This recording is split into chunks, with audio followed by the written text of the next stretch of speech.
Pernah nggak teman-teman membayangkan kalau tiba-tiba ada pengeluaran tidak terduga yang betul-betul bikin pusing? Entah itu karena musibah kesehatan, kehilangan pekerjaan, atau perbaikan rumah mendadak yang bikin dompet langsung kosong. Nah, disinilah pentingnya punya dana darurat. Dana darurat itu ibaratnya kayak kita sedia payung sebelum hujan lah, atau seperti menyimpan ban serep di mobil. Jadi, kalau ada badai keuangan yang datang tanpa diundang, kalian nggak akan kelabakan dan bisa tetap tenang menghadapi situasi sulit tersebut. Membangun dana darurat mungkin terdengar seperti tugas yang berat dan butuh waktu lama, tapi ini bisa kok kalian lakukan. Dan ini adalah salah satu langkah finansial yang paling cerdas dan krusial yang bisa kalian ambil untuk mencapai ketenangan pikiran. Pertama-tama, mari kita bahas berapa banyak sih dana darurat yang dibutuhkan. Nah, ini pertanyaan banyak orang yang sering bikin bingung. Secara umum, jumlah ideal dana darurat itu saya sarankan sekitar 6-12 bulan pengeluaran rutin.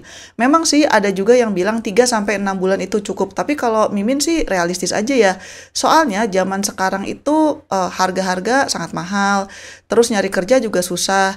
Jadi lebih aman kalau dana darurat kalian itu 6-12 bulan pengeluaran rutin. Ini contohnya ya. Kalau setiap bulan teman-teman menghabiskan 5 juta untuk kebutuhan hidup esensial, ini termasuk sewa atau cicilan rumah, makan, transportasi, bayar KPR, dan sebagainya, berarti kalian perlu punya dana darurat antara 30 sampai 60 juta. Angka ini mungkin terlihat besar dan bikin kaget, tapi bisa dicicil kok. Nah, kenapa sih perlu punya dana darurat 6-12 bulan pengeluaran? Ya, coba bayangin aja kalau tiba-tiba kalian kehilangan pekerjaan dan butuh waktu untuk mencari pekerjaan baru, atau misalnya kalian perlu menjalani operasi mendadak yang tidak ditanggung asuransi sepenuhnya. Dana darurat ini bisa menjadi penyelamat supaya kalian tidak perlu berhutang sana-sini, menjual aset-aset berharga, atau bahkan meminjam ke pinjol atau rentenir.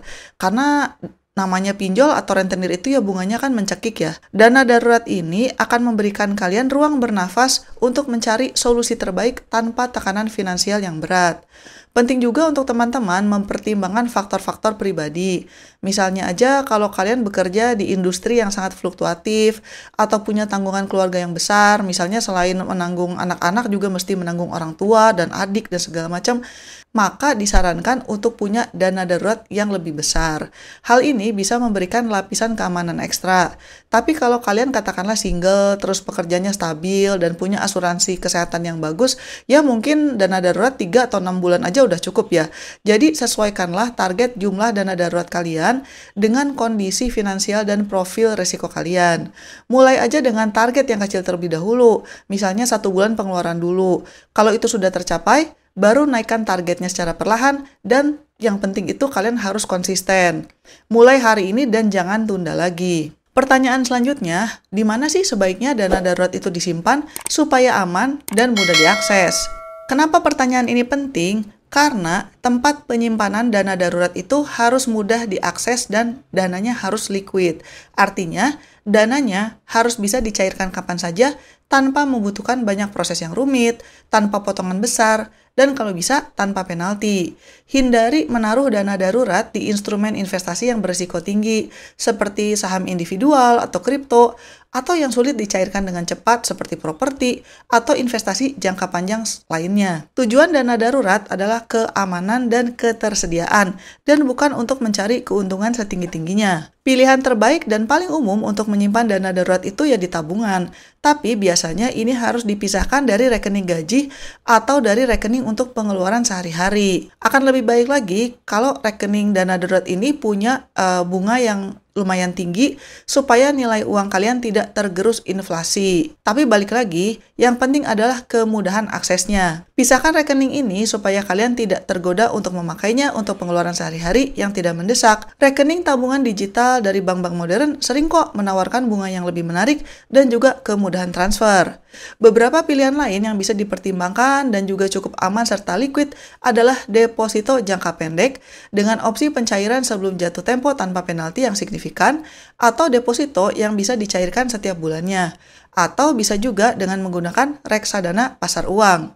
Reksadana pasar uang ini adalah jenis reksadana yang berinvestasi pada instrumen pasar uang seperti deposito berjangka dan obligasi jangka pendek. Ini juga relatif aman sih, dan punya imbal hasil yang umumnya lebih tinggi daripada tabungan biasa.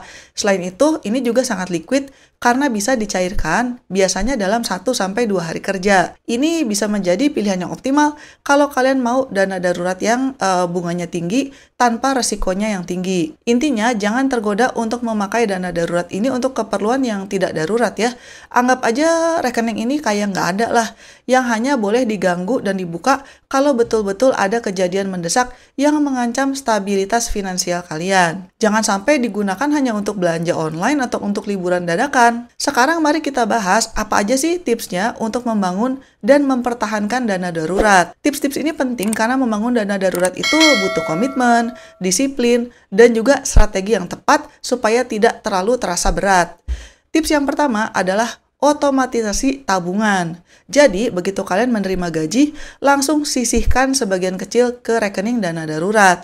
Anggap aja itu kayak membayar tagihan yang paling penting di awal bulan, yaitu tagihan untuk keamanan finansial kalian sendiri. Kalian bisa mengatur transfer otomatis dari rekening gaji ke rekening dana darurat setiap tanggal gajian. Mulai aja dari jumlah yang kecil dulu, misalnya 50.000, 100.000, atau 5-10% dari gaji.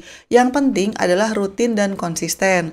Otomatisasi ini akan membantu kalian untuk tidak melewatkan jatah tabungan darurat dan menjadikannya kebiasaan. Seiring dengan berjalannya waktu, kalian bisa menambah jumlah yang disisihkan kalau kondisi kalian memungkinkan secara finansial. Tips yang kedua adalah pangkas pengeluaran yang tidak perlu.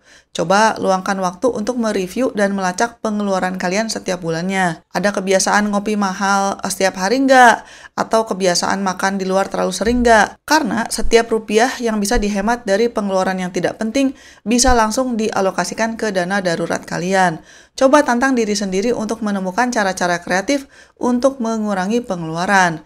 Misalnya, coba masak di rumah dengan lebih sering, bawa bekal ke kantor, atau memanfaatkan promo diskon dengan bijak. Setiap penghematan kecil ini akan terakumulasi dan membawa dampak besar dalam pengumpulan dana darurat. Tips yang ketiga adalah manfaatkan penghasilan tak terduga. Jadi, kalau kalian mendapatkan uang bonus dari kantor, THR, komisi penjualan, hadiah, atau bahkan uang hasil menjual barang-barang second yang tidak terpakai di rumah, coba pertimbangkan untuk langsung memasukkannya ke dana darurat. Jangan tergoda untuk langsung menghabiskannya untuk barang-barang konsumtif, karena ini justru adalah kesempatan emas untuk mempercepat pencapaian target dana darurat kalian. Kadang, uang ekstra ini bisa sangat membantu untuk mengisi pundi-pundi darurat dengan cepat tanpa terasa membebani keuangan bulanan kalian. Tips yang keempat, jangan sentuh dana darurat untuk hal yang tidak darurat. Ini adalah aturan yang harus kalian patuhi dengan ketat. Dana darurat itu ya untuk keadaan darurat, bukan untuk liburan, bukan untuk beli TV baru, bukan untuk belanja, atau keinginan mendadak lainnya. Kalau kalian terus-menerus mengambil dana darurat untuk hal-hal yang nggak penting, kalian akan terjebak dalam lingkaran setan di mana dana daruratnya tidak bisa terkumpul penuh. Makanya, buat definisi yang jelas tentang apa itu arti darurat buat kalian. Misalnya aja kehilangan pekerjaan, sakit parah, perbaikan rumah yang mendesak, atau perbaikan kendaraan, dan sebagainya. Tips yang kelima, lakukan review secara berkala. Setidaknya setiap 6 bulan atau setahun sekali lah, coba kalian lihat lagi kondisi dana darurat kalian. Apakah jumlahnya masih sesuai dengan 6-12 bulan pengeluaran kalian saat ini? Apa ada perubahan dalam hidup kalian belakangan ini? Misalnya baru menikah, baru punya anak, atau berganti pekerjaan?